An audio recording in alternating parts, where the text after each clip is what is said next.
तफसील जानते हैं आज न्यूज़ पेशावर की ब्यूरो चीफ मोहतरमा फरजाना अली साहिबा।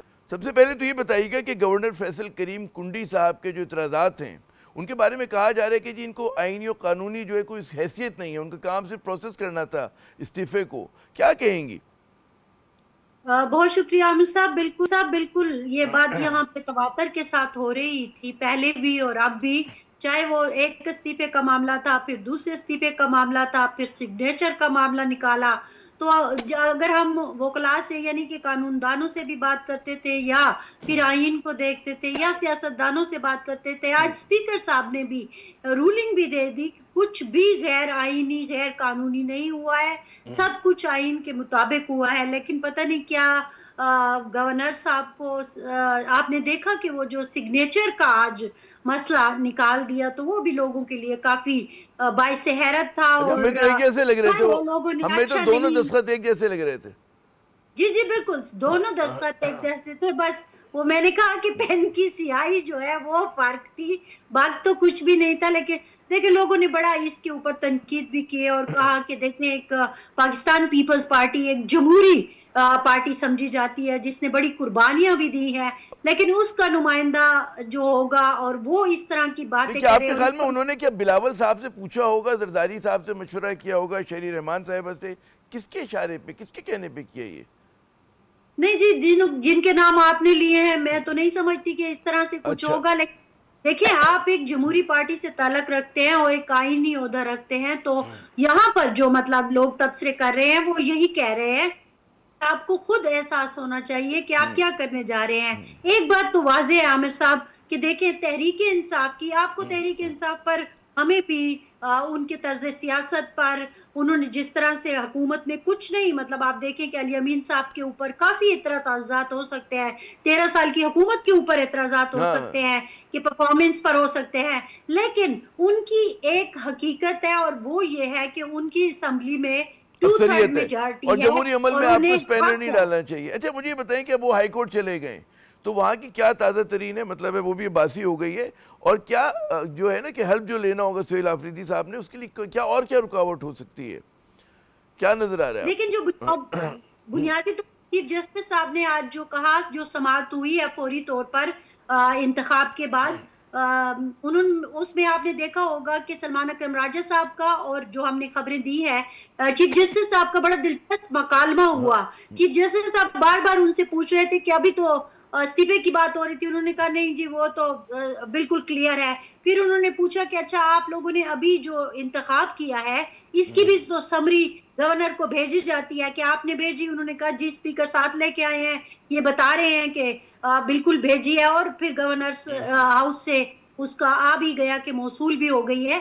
अच्छा फिर उसके बाद एक दिलचस्प बात ये भी हुई कि उन्होंने कहा कि लेकिन फिर भी बावजूद attorney general, deputy attorney general, additional attorney general से पूछा कि आप बताइए कि क्या है कि गवर्नर साहब से पूछा जाए, मुझे लगता है कि गवर्नर साहब को बुलाया जाए और उनसे पूछा जाए। तो पता चला कि गवर्नर साहब को फिर कल बुलाइए और उनसे पूछिए कि अब क्या सूरत हाल है। तो इस दौरान गवर्नर तो कह रहे मैं 15 को आऊंगा, गवर्नर तो कह रहे मैं 15 को आऊंगा जो हमने। जी बिल्कुल उन्होंने ये कहा है, लेकिन सलमान अकरम राजा ने कोर्ट की तवज्जो एक इंतहाई अहम मसले की तरफ दिलवाई है, और ये है कि देखें जब वजीर आला मुस्तफी हो जाता है तो काबीना भी ऑटोमेटिकली डिसॉल्व हो जाती है। तो अगर बुनियादी तौर पर देखा जाए तो इस वक्त पख्तूनख्वा में कोई हुकूमत नहीं है। आप प्लीज इस मसले को हल कीजिए बकौल मतलब उन्होंने गुजारिश की चीफ जस्टिस साहब से, लेकिन चीफ जस्टिस साहब ने कहा कि हम गवर्नर को सुनना चाहते हैं, कल तक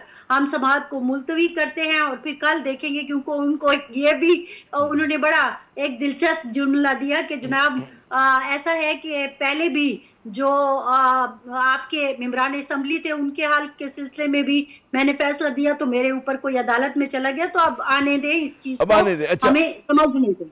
ठीक है। अच्छा अब ये एक और चीज़ मैं ज़रा सियासी पहलू पर आता हूँ कि एक बार एक चीज़ साबित हुई कि तहरीक इंसाफ जो है वो मुत्तहिद है KP के अंदर, और वो इमरान खान की बात जो है वो हरफ आखिर भी है, ठीक है ना। अच्छा फिर अमीन गंडापुर साहब पे बड़ा शक शुबा हो रहा था, तो वो भी अपने कहते हैं ना खड़े रहे पार्टी के साथ, हालांकि लोग कहते थे उनके पास मौका था, उनको मदद मिल सकती थी दीगर पार्टीज़ की, तो उन्होंने ऐसी कोई गड़बड़ नहीं की। तो यहाँ पे तो फिर एक पीटीआई बड़ा मजबूत एक फ्रंट के तौर पे सामने आई है, जो इसका सियासी में वो देख रहा हूँ पैगाम या ऑप्टिक्स जो हैं। जी आमिर साहब, असल में बात यह है कि पीटीआई इमरान खान है और इमरान खान पीटीआई है। हाँ। इसके दरमियान में कुछ भी नहीं है, अगर है तो फिर उसके बाद अवाम है जो उनको जोड़ के रखे हुए है। हाँ। अब बात यह है कि आपने कहा कि इत्तेहाद है, नहीं इत्तेहाद नहीं था।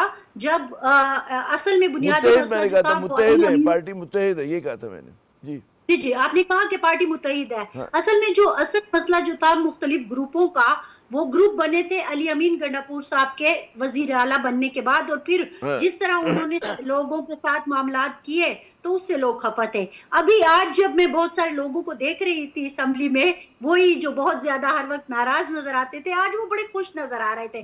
अगरचे ये बात उनकी एक मेरे सामने आई है कि कोई भी अली अमीन के खिलाफ नहीं बोल रहा था। हालांकि हम जब बैठे हुए थे तो हमारी बैग पर जितने भी कारकुन खड़े हुए थे या यूथ के नुमाइंदे खड़े हुए थे जो उनकी आईएसएफ है, वो भी अली अमीन के खिलाफ एक नारा भी नहीं लगा। तो क्या आपने क्या महसूस किया, वहां पे मौजूद थी असेंबली में?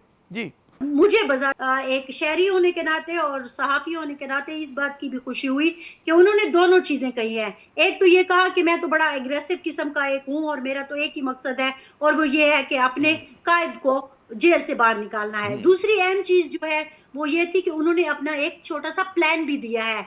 अगर आप देखें तो उन्होंने बड़े मजे से ये भी बता दिया कि जनाब ये जो ऐसे कानून है जो कि प्रॉब्लम क्रिएट कर रहे हैं, काबीना का इजलास जैसे भी होगा तो मैं इसको खत्म करवाऊंगा। फिर उसके बाद उन्होंने अवाम की भी बात की, एक दो बड़े अच्छे, अगर आप जेंडर इशू के हवाले से देखें तो वो माओं के लिए एहसास माँ का जो एक उन्होंने बहुत खूबसूरत आइडिया दिया, वो मुझे भी जाती तौर पर बहुत पसंद आया। क्योंकि अगर आप देखें तो वज़ीर आला आए या वजीर आजम आए, कभी भी उन्होंने अपनी पहली तकरीर में जेंडर इशू को एड्रेस नहीं किया, इन्होंने किया, ये एक अच्छी बात थी। बाकी तो आपको पता है कि जाहिर है वो एक उन्होंने शो की कि इमरान खान से बिल्कुल अपना आखिरी बस मुझे अगर क्विकली जवाब दे सके कि हिज़्ब इख्तिलाफ ने बॉयकॉट किया और मुत्तहिद होकर बॉयकॉट किया, क्या वजह कि पीटीआई किसी एक जमात को भी नहीं रोक सकी? देखिए, एक जमात को वो तो जाहिर है एक अगर आप कहें कि मुत्तहिदा अपोजिशन है तो वो चलेगी, लेकिन मुझे लगता है कि आप इसमें यहाँ पे उस चीज को इग्नोर कर रहे हैं कि अगर मुत्तहिदा अपोजिशन मुत्तहिदा होती तो फिर एक ही कैंडिडेट होता। एक बात। दूसरी बात यह है कि वही मैं कह रहा हूँ, फिशर्स को इस्तेमाल नहीं कर सके, वो जो फिशर्स थे, जो कॉन्ट्रडिक्शंस थे, उसकी एक वजह थी ना। एएनपी ने वाज़े तौर पर कह दिया कि मैं कोई भी गैर जमहूरी काम नहीं करूंगा। और दूसरी बात यह है कि देखिए जेयूआई का भी यही एक स्टांस था, उन्हें प्रॉब्लम अली अमीन से था। और अगर आपको याद हो तो मौलाना फजल रहमान साहब वो जा रहे तो खुश थे जनाब, मुसलसल ये कहते रहे हैं कि खुद अपने अंदर से तब्दीली लेके आए, और वो लेके आ गए। शुक्रिया फरजाना साहिबा, आपने अपना कीमती वक्त दिया। नाज़रीन, आपने आज न्यूज़ की ब्यूरो चीफ पेशावर की फरजाना अली साहिबा की